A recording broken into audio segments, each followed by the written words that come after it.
Oh my god, there's so many that I didn't answer. I'm so sorry.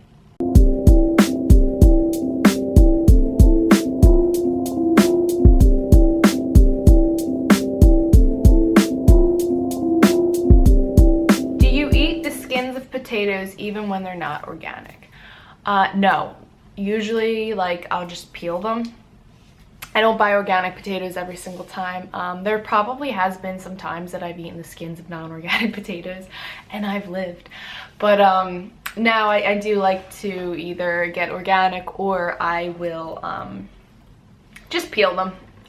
It's not a big deal. I don't know. I don't really harp on things like that. But, you know, it's all, I guess it's all personal preference and what you believe in.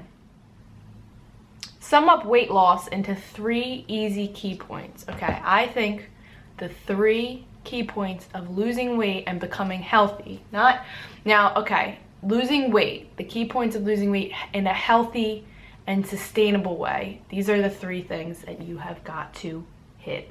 Staying active, living an active lifestyle in general. Okay, so I don't want people to think that that means like hitting the gym every day for an hour. It just means in general you need to live an active lifestyle. You need to be mentally and physically active. So mental and physical. Number 2 would be to eat a whole foods plant-based diet. And number 3 would be intuitive eating. I think what is key is to never overeat and never undereat. Sometimes they happen by accident or off chance, but for the most part, you want to be in tune with your body. So being in tune with your body, staying mentally and physically active, and the biggest one, eating a whole foods plant-based diet, always. What's so bad about added salt? Okay, so salt I don't think is terrible, but I do think that it is the same as oils and sugars. They transform your food into something that it isn't and make it addictive. Salt, sugar, and fat are addictive. So I like to just keep those as far away as possible. I eat the whole plant fats, no oils, no refined sugars, and I don't put salt on my food because after a while your taste buds get acclimated. So it's not that it's bad, but it's just that it transforms your food and it will inevitably make you overeat. Like you'll want to eat more of a food if it's super salty, if it's covered in this oily, salty sauce, you're gonna eat more of it even after you're full. You're gonna say, oh my god, this is so good, this is so good, I want to eat it and eat it and eat it. And then from there on out, you're not going to be able to eat the food unless it has that salty shit all over it. So you kind of just want to take your food for what it is and let your taste buds adjust to that. And that way you're just eating the food for what it is and not for, you know, the crap you're putting on it. I've been seeing a lot of stuff about how the key to weight loss is getting rid of nuts/nut butters on top of vegan diet. Thoughts? I think that's bullshit. I don't even know what you're talking about. I eat whole plant fats all the time. You have to eat whole plant fats. What are your travel plans in the next 6 through 12 months? That's a good one. My travel plans are to travel from up top down to the bottom. We want to do upstate New York and then travel down and follow the fall foliage. So that's our plans for the next like 6 months probably, or the next month because that's the only time when fall foliage is. And then after that, I'm not even fucking sure. I don't know. I'll get back to you. I want to do Montana, California. I want to go everywhere. Anywhere. What do you do when you get a cold or anything like that? Right now I feel pretty bad because of one, but I need to recover as fast as possible since I have a lot of stuff to do. Any tips?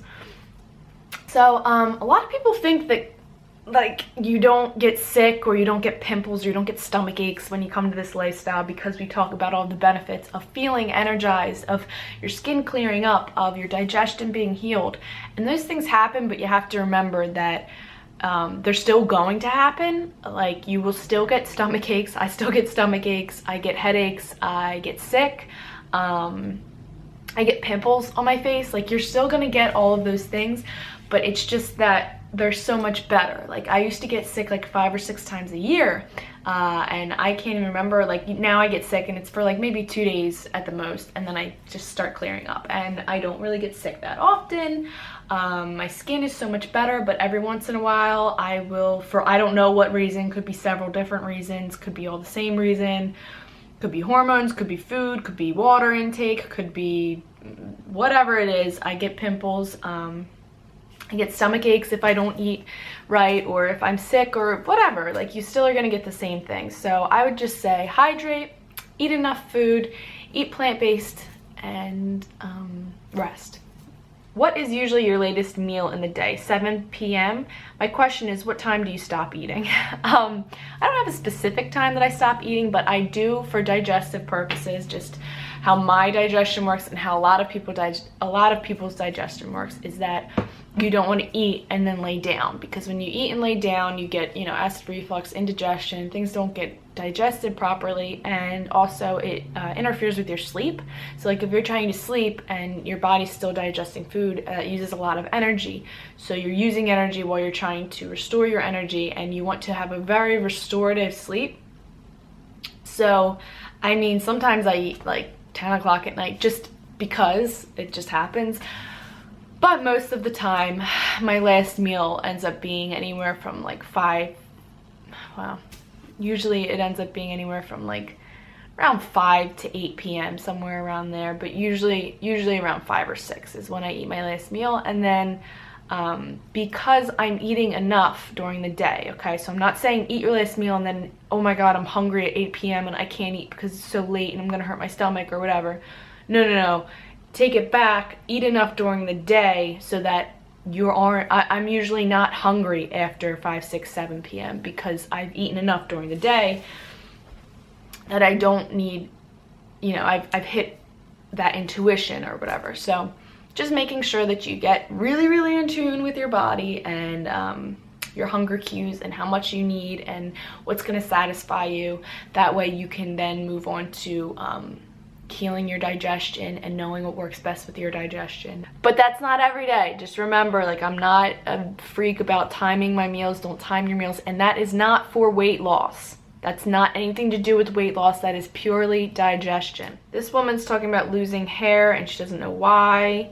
It's getting thinner. What my problem is, it's most likely you're under eating, not hitting enough of your nutrients. Maybe you're missing a couple nutrients too consistently, and they might not show up on a blood test. Like, being deficient, you will show up, but if you're just at the beginning stages and you're still I don't know, it could be all different. But just, you have to make sure you're eating enough. You have to make sure you're hitting every single macro and micronutrient. So like eating a variety. As long as you eat a variety, get your whole plant fats in, hydrate enough, rest enough, and eat enough, you won't have any deficiencies on this lifestyle. The only way you will be deficient on any lifestyle is if you're under eating or only eating like 1 or 2 types of foods or whatever. Will doing Pilates get me a tight, toned, lean body along with running 3 times a week and eating plant-based, of course?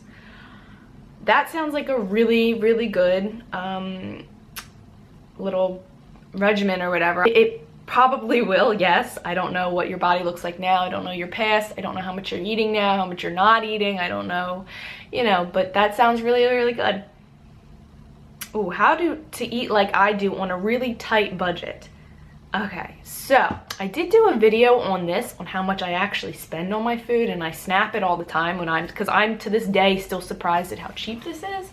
I spend maybe $30 to $50, and that's max a week on food, because I'm going to the grocery store and I'm getting potatoes, rice, oatmeal, bananas, and a few other fruits, like some frozen fruits and other fresh fruits. But for the most part, it's like potatoes, bananas, and rice. Like, those are the 3 staples that I center a lot of my meals around, and then I get the greens and the vegetables and the other fruits and things like that.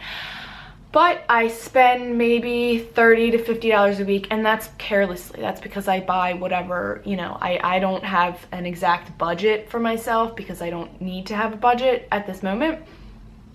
But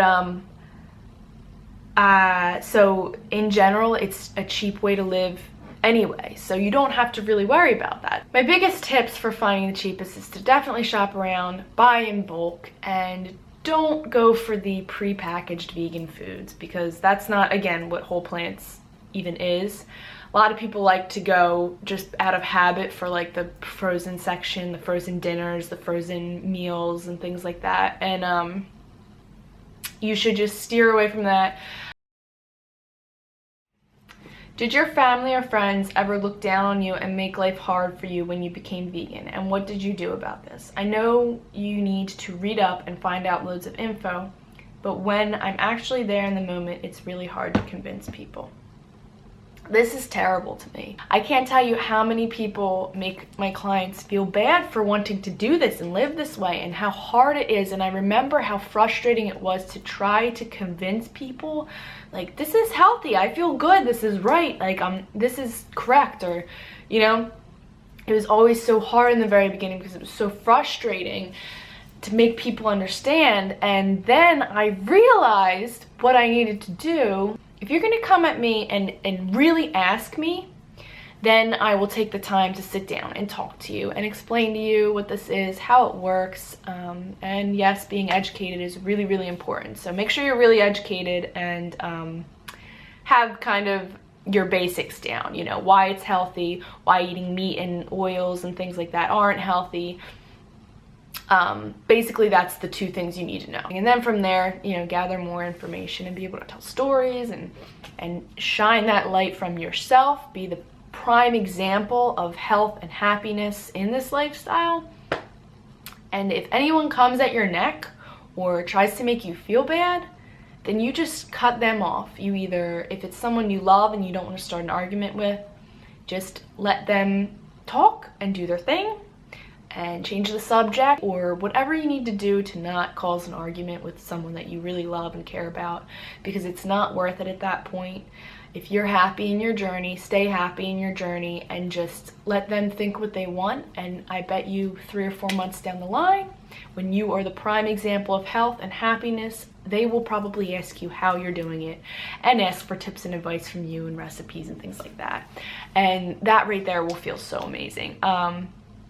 And then if it's some stranger coming at your neck, don't even like completely shut that down. Ignore them. If it's on social media, block them. If it's in person, tell them I don't want to talk to you. You do not need to waste your energy on that. Only use your energy on people who are open-minded and ready and curious and truly want to know about this lifestyle, because if not, then they're just being petty and they are just being mean, and you don't want to be involved in that and waste your energy on people like that. Is Damon plant-based too? Yes, Damon is plant-based. This person wants to know how many times a day I poop. I was talking to my friends the other day and I told them I normally go around 3 times a day, and they said that's not normal. But I feel like when you eat whole plant foods, you go more, right? So we're supposed to be going like 2 or 3 times a day. It's just that America, forget what the statistic is. We're all dehydrated. We all don't eat enough fiber. We don't eat enough fruits and vegetables. Like, I forget what all the statistics are. If I can find a picture of it, I'll put it right here.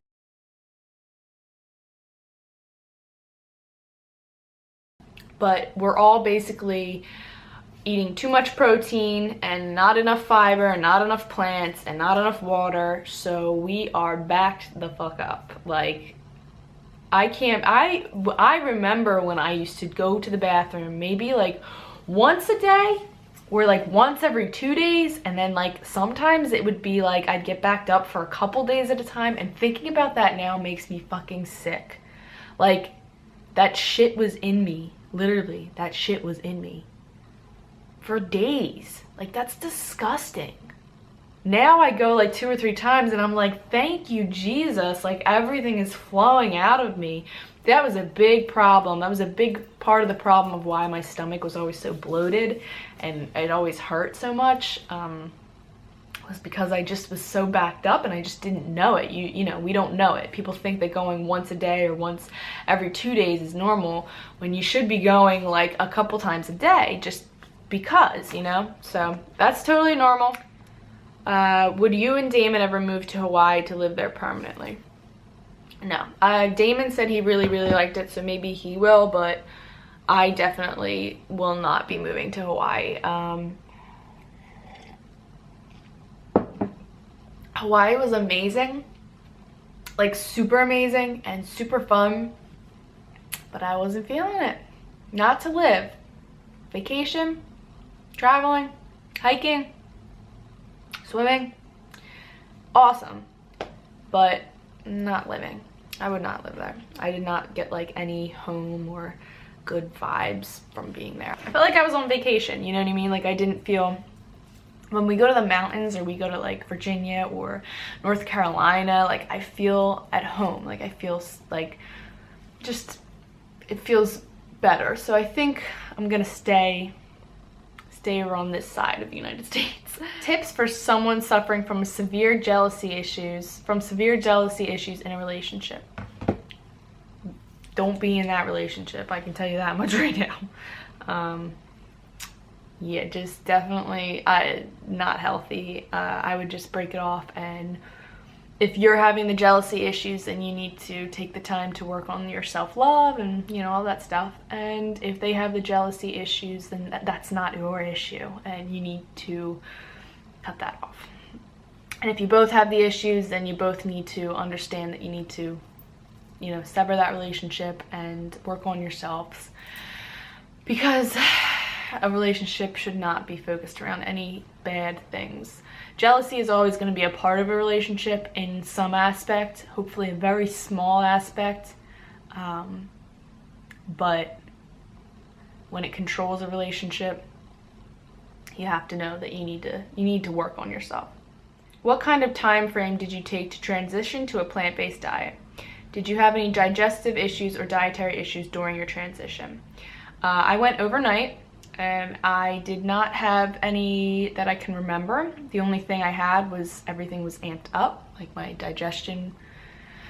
Like, I remember the first week my digestion was freaking amazing. Like, oh my God, it felt like I was like amazed. I was like on top of the fucking world. I was pooping like 2 times a day, and I was like, this is crazy. Some people get bloated and have to adjust to the fiber. I didn't get bloated. I just was pooping like all the time, and I was like, wow, this is different. And I was like, is this right? Is this wrong? I did my research, and I, you know, found that it's normal. You will just poop a lot.